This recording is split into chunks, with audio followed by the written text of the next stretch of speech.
On today's edition of the Locked On Florida Panthers podcast, we'll be bringing in Jay Forster of Locked On Columbus Blue Jackets to discuss what both the Florida Panthers and the Columbus Blue Jackets have done since their previous matchup on November 21st.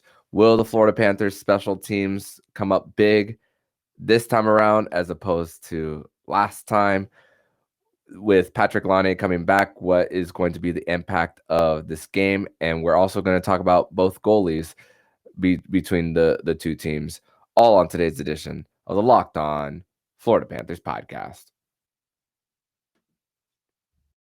Your Locked On Panthers, your daily podcast on the Florida Panthers. Part of the Locked On Podcast Network, your team every day.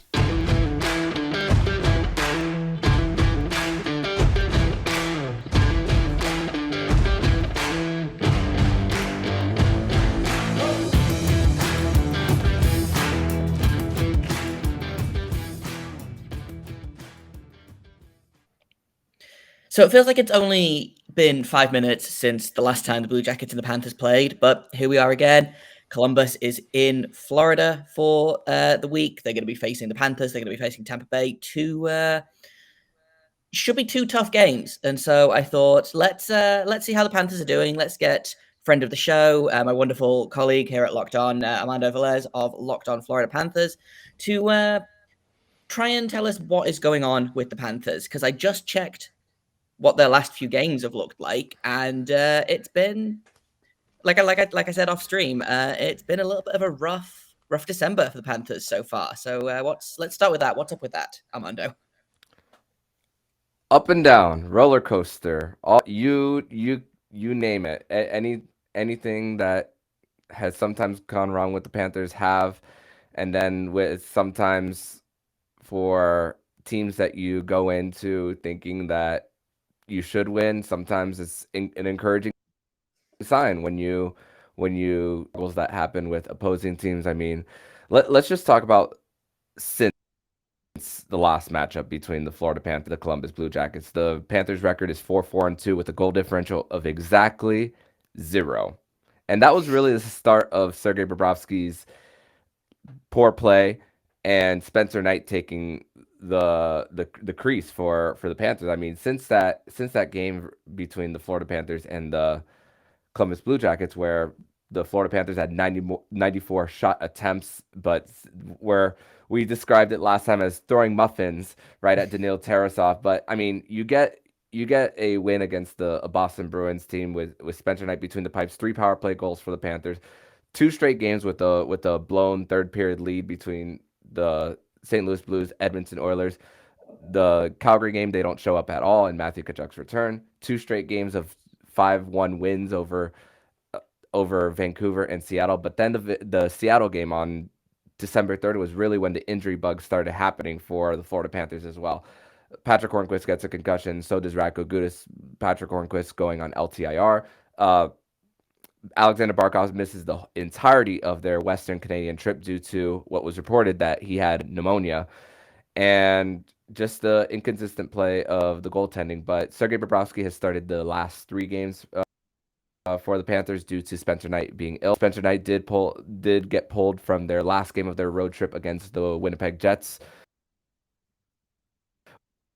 It seemed like for the Panthers due to the injury bug coming at that point in the road trip, and then an encouraging win against the Detroit Red Wings, which Detroit looked like a game from last season, from President's Trophy winning Florida Panthers, and then just still unable to figure out the Tampa Bay Lightning, which their game was kind of like last year too, where the Tampa Bay Lightning were consistently getting in shooting lanes and passing lanes, and it resulting in not even putting any amount of pressure on Andrei Vasilevskiy. And then we had a very animated Paul Maurice on Sunday on a rare second period timeout where the Florida Panthers were just trapped in their own zone for Sergei Bobrovsky. And Sergei Bobrovsky in these last 3 games has just been he hasn't been the least of the Panthers' issues, though there's been a lot of goals given up, but he hasn't been the one for the Cats.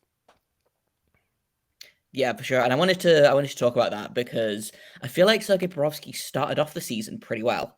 I remember checking the stats and being like, oh, hey, this looks a little bit like the Bob that we remember in Columbus. And it seems like he's just kind of, again, inconsistent feels like the word. Some nights he shows up and you get Vesna Bob, and then some nights you get like 2020 Bob, where he couldn't stop a beach ball.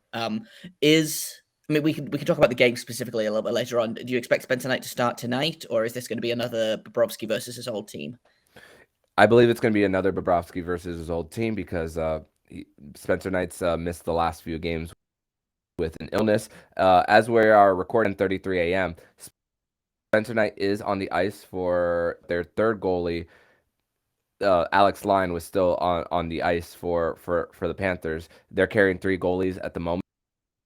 So it tells me he's going to miss at least one more game for the Panthers sometime on Wednesday or Thursday. Alex Lyons is gonna be placed on waivers to at least bring a for the Panthers. So right now they're carrying the 3 goalies right now for the Panthers. So I'm gonna expect Sergei Bobrovsky to be between us tonight. And they gotta see what they got in their 10 minutes. See if past this season they can still keep them, especially with the cap going up. The owners are actually in Florida. Their meetings with the commissioner. So right now they're going to be discussing salary cap, and the Panthers got to get an indication of whether it's going to hinder them in the future or whether it's they're going to have to try to find a trade partner, which Bobrovsky's no move clause doesn't become a modified no trade clause until July 1, 2024. So there's still over a year between when they can move him without his permission, at least to half the teams in the NHL. Yeah, like that. I love Sergei Bobrovsky. I loved every minute that he was in Columbus. I was really upset when he left. That contract was bad when he signed it. Mm-hmm. And just feels like it's getting worse and worse and worse. And I do feel bad for him because I feel like he was never going to live up to that contract. And that's kind of I was when I see guys get that free agency money, I'm like, yeah, go get that free agency paycheck. But I feel like how often do you see a free agent signing work out and be like, man, that was a bargain, you know? So I feel bad for Bobrovsky, but I want to talk about a newcomer to the team. Obviously last time we spoke, it was kind of a post game thing, so we didn't really get a chance to dig into newcomers to the team, things like that. I want to talk about Matthew Tkachuk, who had obviously you said he didn't really show up against his old team. Johnny Gaudreau kind of did the same thing actually against Calgary a couple of nights ago. He has 5 points in his last 5 games.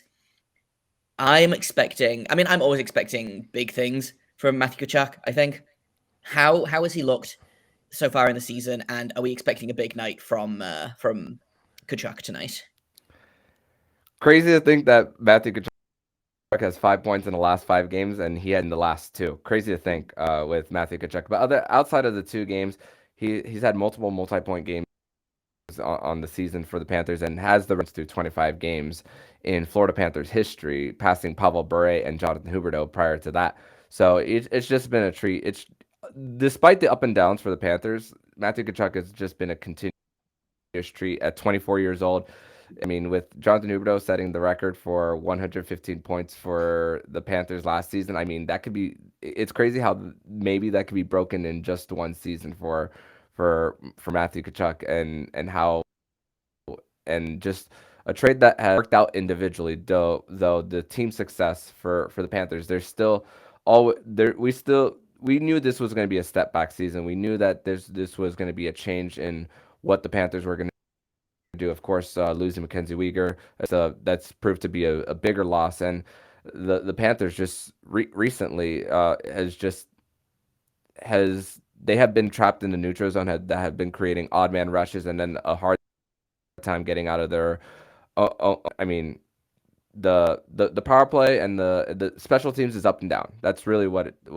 Sometimes you'll have a few games in a row where you have a power play goal, and then in the case of the game against the Boston Bruins, you'll have 3 in one. It's just been that up and down, and of course, Anthony Duclair's almost back, but I don't really have I don't really have too many expectations on an Achilles injury coming back from that, because that's a really hard one to come back from.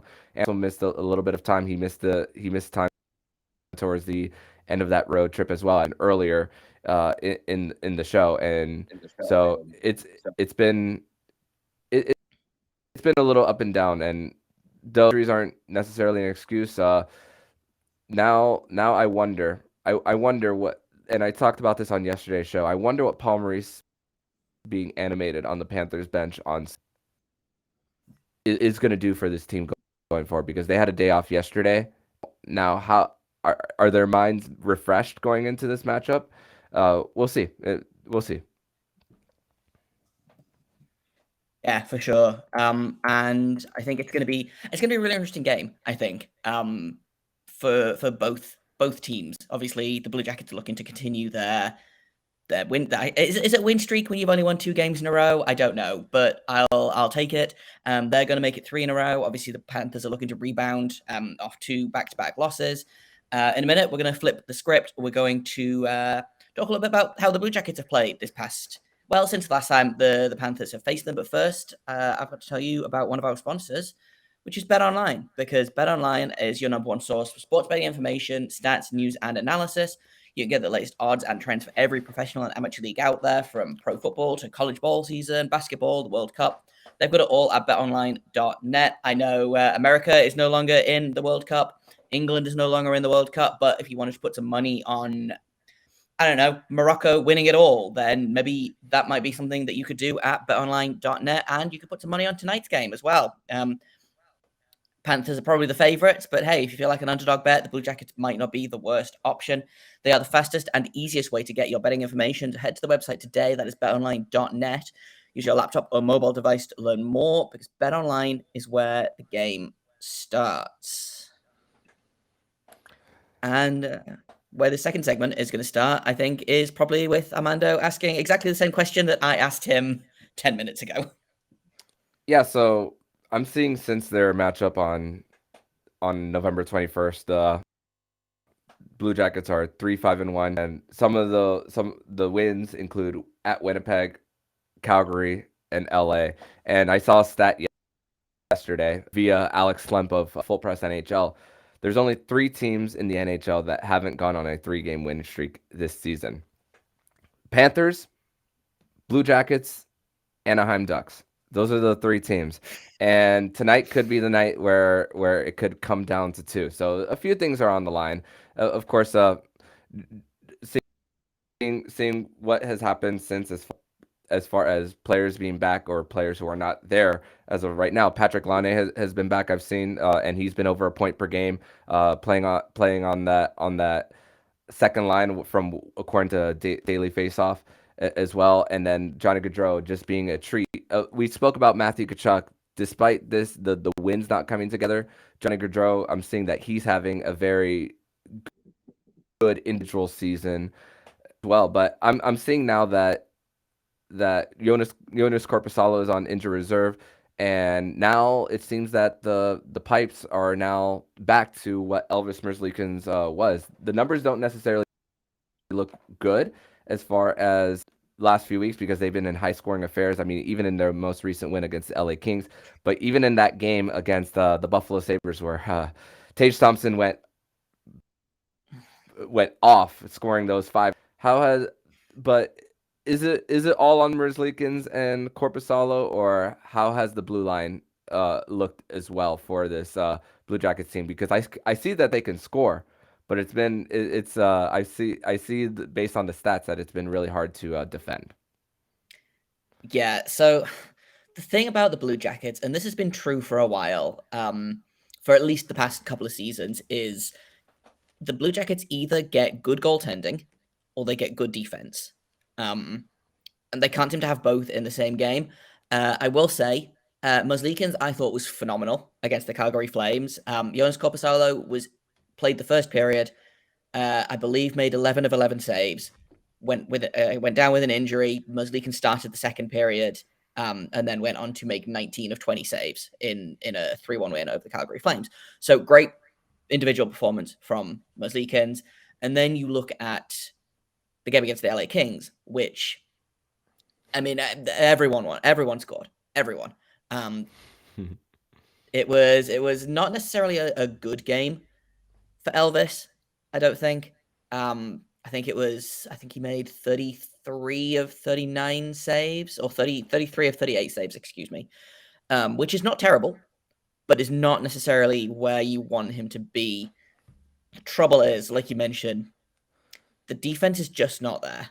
I think Elvis needs to be better, for sure, but when your defense is allowing, an average of 3 expected goals per game, then it's tough for any goalie to, not every goalie can be Igor Shesterkin, who I think faced a huge challenge last season where the Rangers were just terrible defensively and Igor Shesterkin bailed him out every single game. Elvis Merzlikins is a good goalie. I still believe in him as the goalie of the future. He is not Igor Shesterkin. So it's tough for him to turn up when the defense every single game. I mean, I looked it up. I've been doing some keeping up on the defensive numbers because it makes me laugh. I have to laugh because otherwise, what else can you do? The current average experience of a Blue Jackets defenseman is 179 games. And that is because Erik Gudbranson has played over 650 games. He is bringing that average way up.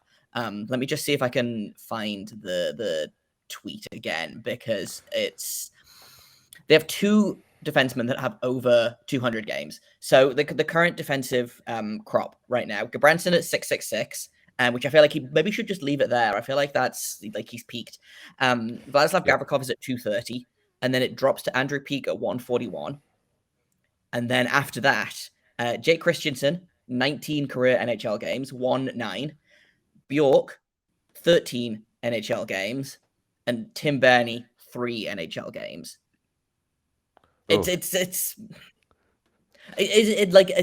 Elvis needs to be better, but I'm also extremely unsurprised that he hasn't been, the numbers haven't been on his side, because and the young defensemen have been very good. I want to say, this is not me to be like, oh man, Tim Berni, who's got 3 NHL games, has been terrible, because he's been really good. Marcus Bjork has also been really good. But when you've got when you've got half of your defense core has played under 20 NHL games, you're fighting a losing battle immediately. So it's tough to say, oh, Elvis needs to be better. Elvis is a victim of his defense. I think both are the answer. But I've seen real improvement from him over the past couple of games. I don't think he was very good against Calgary. I don't think he was terrible against LA. Buffalo happened. It's fine. We don't need to talk about it. I thought he was fine against Pittsburgh. He was actually pretty good against Pittsburgh right up until the end. It was 3-1, and then he had, I think, 33 saves at that point, and then they scored a 4-on-4 goal after the empty net attempt. Elvis decided he wasn't down with an empty netter and he just kind of threw himself back across the ice. Puck ended up going in, so it counts as a goal on him. But I thought he's been in 3 of the last 4 games. I think he's been fine. And honestly, at this point, I will take league average goaltending from Elvis Merzlikins at this point. Yeah, and you talk about the inexperience of the blue line. Erik Gudbranson, former 3rd overall pick by the Florida Panthers, just has, like you said, he's peaked at for his ceiling for Indiana defenseman. And then you talk about Zach Werenski still being out for the rest of the season is still out as well. Jake Bean, who in a trade as well. That's just been it doesn't add to the defense core that's already inexperienced as it is for the Blue Jackets. But with Columbus, when it comes to fitting into system, and also the young guys who are in there, like a Cole Sillinger, a Kent Johnson as well, and even parts of the trade Laine and Dubois, which Jack Roslovic has also got on the score sheet as well. So maybe Columbus is going to end up winning that overall. but who are fitting into the system. Yeah, for sure. And I think I actually talked about this with Harrison Lee of Locked On Jets very, very recently. Dubois has been phenomenal for the Jets, I think. Especially this season, he is just a complete monster on the ice. He's one of the NHL's true legitimate power forwards. I know everyone calls Matthew Tkachuk a power forward. I don't necessarily think I would, but Dubois plays in the NHL like I play NHL on the PlayStation. You know, just big goals, big hits. Like he's pretty solid defensively, which was not always true.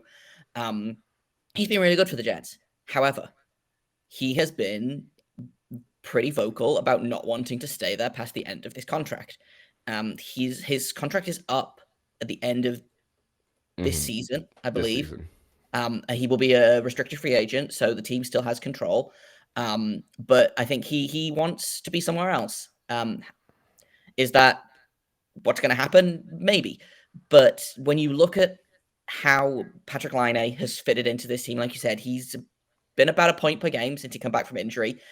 He's got, I believe, 8 goals in 14 games this season, which is a 47 goal pace in a full 82 games.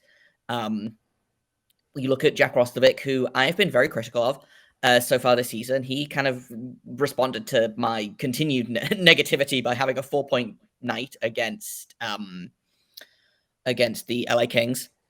Two goals, 2 assists, 1 shorthanded goal, 1 power play goal. He had a really, really good game. Patrik Laine wants to be in Columbus.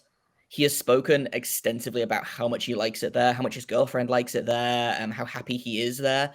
He had a really great moment it was the game against Winnipeg. He had a 2-goal night, and then afterwards they were like, "Hey, did you know that Columbus is the only team that you haven't scored against?" And he's like, "Yeah, I hope it stays that way.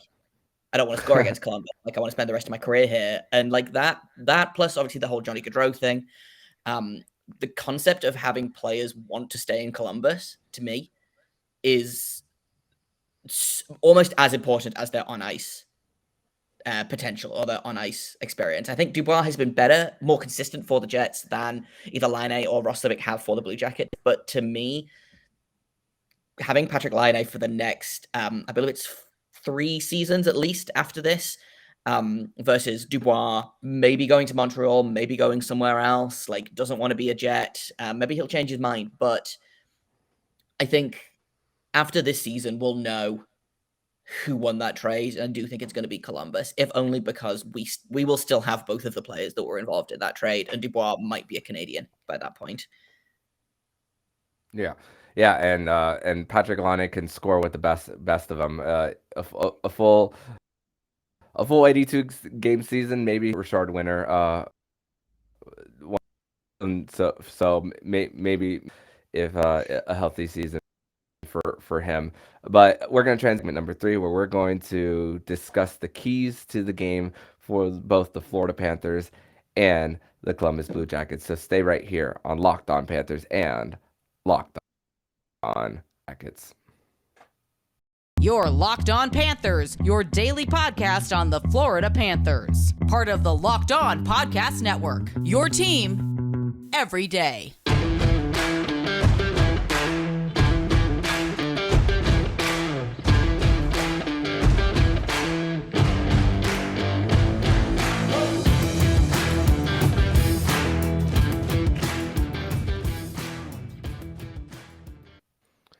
Segment number 3 here on this crossover edition of the Locked On Florida Panthers podcast and Locked On Columbus Blue Jackets. I have Jay Forster here of Locked On Columbus Blue Jackets. So keys to the game for the Panthers for me is, after seeing the last 2 games being a two-game losing streak of try to get open shooting lanes and to try to get open passing lanes. I don't know if it's a one-off with Tampa Bay, because the size of the Tampa Bay Lightning, they're one of the heaviest teams in the NHL using sticks, which plays a factor for them. But just continue to try to connect clean passes and not force anything, especially in the neutral zone. And we've seen Gus Forsling on multiple games in a row just having shifts of 2+ minutes in the Panther zone without being able to get another body on the ice. And for Panthers, seeing that the Blue Jackets, as far as goals against and penalty kill of and excuse me, power is just to try to go perfect on the penalty kill, because the defense has been issue as of late for the Panthers. It really an issue in the beginning, but try to go at least 3 for 4 on the penalty kill. Hopefully perfect on the PK. So that's the key for me in this game. Yeah, I mean that's the key for the Panthers. I think is the Blue Jackets penalty kill it started off really strong. It's been a little bit leaky as of late. So we would like that to stop, obviously. The key for the Panthers as well, for me, I think, is probably going to be just pucks on net, which is such a simple, stupid, cliched thing. Like, every time I hear someone say that on a broadcast, I'm like, duh, obviously. But the Blue Jackets' goaltending has been shaky. I would expect Elvis Merzlikins to start tonight. I wouldn't be surprised if Tarasov starts. He played the last game against the Panthers and played well. But if they really want Merzlikins out of this slump, he's got to play. He's not going to fix the issues that are occurring on the bench. So just shoot at him. Get as many shots as you can. I know that we talked about this last time. Obviously, 96 shot attempt against for the Blue Jackets. The thing for me is going to be, I think, goals, offense. We've seen this before. The Blue Jackets, if they can get into a scoring race with the Panthers, like, that might not be the worst thing. We saw it with LA. We've seen it with a couple of other teams this season. Johnny Gaudreau had 3 points against LA. Patrik Laine had 3 points against LA. Like, if those two guys can get it rolling early, then that's good news for the Blue Jackets. They're on separate lines at the minute, which I don't necessarily agree with all the way. I think you're limiting the effectiveness of your other players. If you have Johnny Gaudreau playing 20 minutes a night on one line, Patrik Laine playing 20 minutes a night on another line, then that means that you've got to split the remaining 20 minutes between your third and fourth lines. I don't know how conducive that is to developing your young players, but that is a whole other conversation for another podcast. I think that's the big key for me, though, to just kind of wrap back around to that is you need your stars to score. You need Johnny Gaudreau to come out hot. You need Patrik Laine to continue this blistering pace that he's setting. If we can get, a 3-assist night from Johnny Gaudreau and a 2 goals from Patrik Laine, like, I think it's going to be tough for any team to stand up against when those two guys are on. I think that's it reminds me very much of maybe not quite the same, but you look at, for example, what Crosby and Malkin did in Pittsburgh for so long. You avoid the Crosby line. Oh, bad luck. You're up against Evgeny Malkin. Similar thing in Chicago with Taves and Kane. Oh, you avoid the Patrick Kane line. Cool. Now you have to defend against Jonathan Taves. And I think splitting those two guys up, while I don't necessarily agree with it, I think is going to give other teams fits, because either you have to Sasha Barkov is not going to be playing tonight, correct? He's back. He came. So okay, he came back on Thursday. Okay, perfect. So which line do you give to Barkov to deal with? Because the other line. So you say, okay, Patrik Laine is hot. We'll put Sasha Barkov on we'll match those two guys up. Cool. That gives Johnny Gaudreau like a world of space. Who do you match up against Johnny Gaudreau? So that I think is going to be interesting for the Panthers to figure out how they're going to defend against two elite wingers like that. Mm-hmm. And with the Panthers being the home team, they of course get the last change, so it helps them with their matchups. I mean, and of course, think about this matchup before thinking about the previous one with just the amount of perimeter shots that the Panthers had and not getting in front of the net.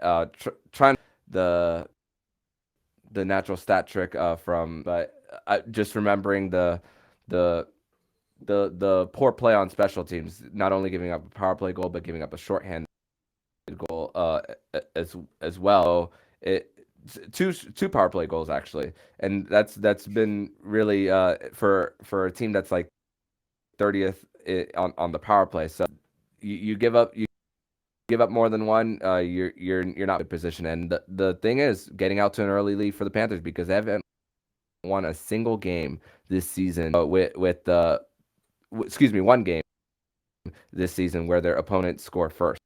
And it's just getting in the slot. And even though Matthew Tkachuk had a tip and goal the last go round, it's also gotta continue to start with him getting in front of the net as well.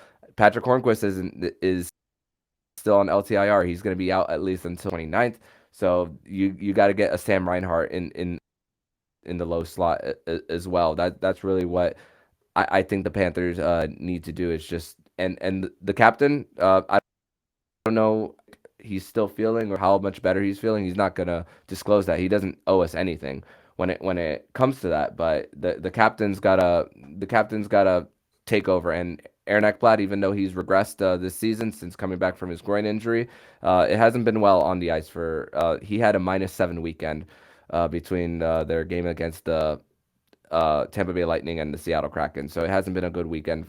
It hasn't been a good season for Aaron Ekblad. So for Aaron Ekblad, it's about just continuing to close his gaps and be in the power play, just trying to be one time it from the left side because he was super effective when healthy seasons ago. So looking for those guys to just continue to make Elvis Merzlikins uncomfortable. Yeah, for sure. Let's wrap this up with a little bit of fun. Predictions. Who is going to open the scoring for the Florida Panthers, and what is the final score going to be? Carter Verhaeghe is going to be my guy to score. He's been the leading goal scorer all season. He's just been incredible for the Panthers. I mean, I believe we might see Sasha Barkov back on that line because when coming back from injury, we saw Sam Bennett with Tkachuk and Verhaeghe. But I think after a little bit of a line change on over the weekend, we very well might see Sasha Barkov back on that line with Verhaeghe.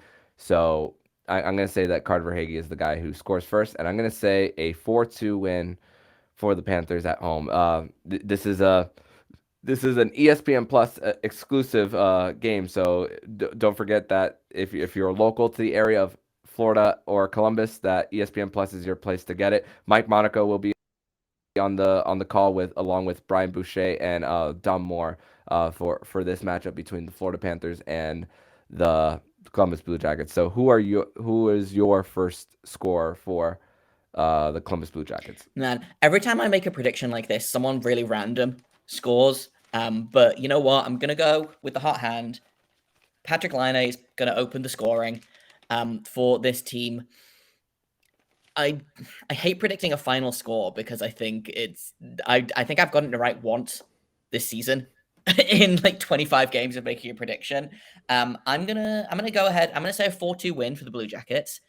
I think looking at the goaltending matchup, I don't know. I think Bobrovsky struggles against his former team.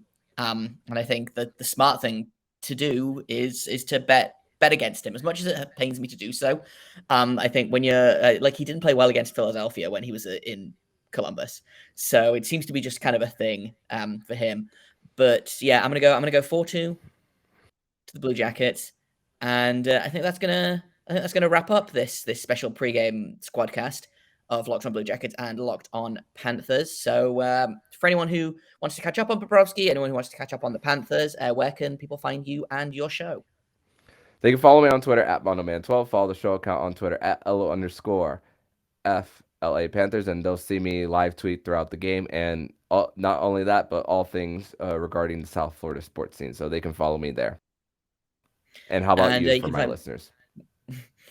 And you can find me at _Jacob Foster, JAKOBFORSTER. You can find the podcast at LO_Blue Jackets.